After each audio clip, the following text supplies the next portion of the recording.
আসসালামু আলাইকুম। বাংলাদেশের ফার্স্ট ক্লাসের রাজনীতিবিদ ভিপি নূর ভাই, আপনাকে প্রবাস থেকে সালাম জানাই। আপনাকে অসংখ্য সালাম ও ধন্যবাদ। আপনি যদি জীবিত থাকেন তা বাংলাদেশের ইতিহাসে রাজনীতির চেহারাটাই বদলাই দেবেন।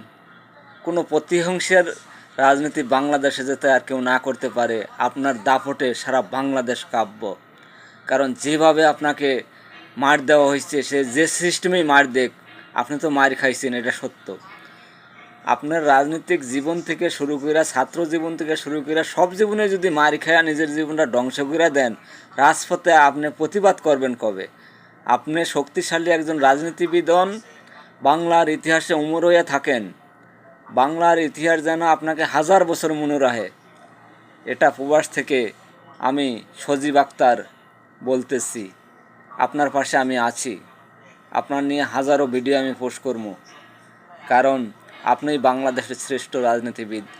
এত নির্মম নির্যাতন রাজনীতিবিদকে ভয় নাই পাবলিকের হাতে। আপনাকে হাজার বছর বাঁচায় রাখুক। আর বাংলার রাজনীতি শিক্ষা দেওয়ার জন্য আপনাকে দরকার আছে। আপনি হবেন হাজার বছরের বাঙালি, বাঙালি জাতির শ্রেষ্ঠ সন্তান। প্রাণ দেবতা মান দেব না, দেব না কেড়ে নিতে ভাষা। হাজার নদী রক্তের ছিনিময়ে আনবই ছিনিয়ে নুরুবাইয়ের আশা।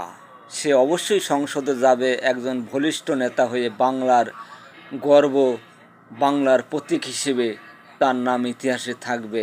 এটাই আমার চাওয়া। আসসালামু আলাইকুম বাংলার সব জনগণ। আর রাজনীতি এমন একটা পর্যায়ে নিয়ে আসছেন আপনারা, আপনাদের সারা বিশ্ববাসী ঘৃণা করে।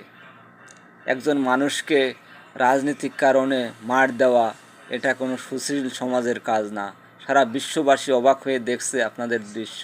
আপনাদের লজ্জা হওয়া উচিত।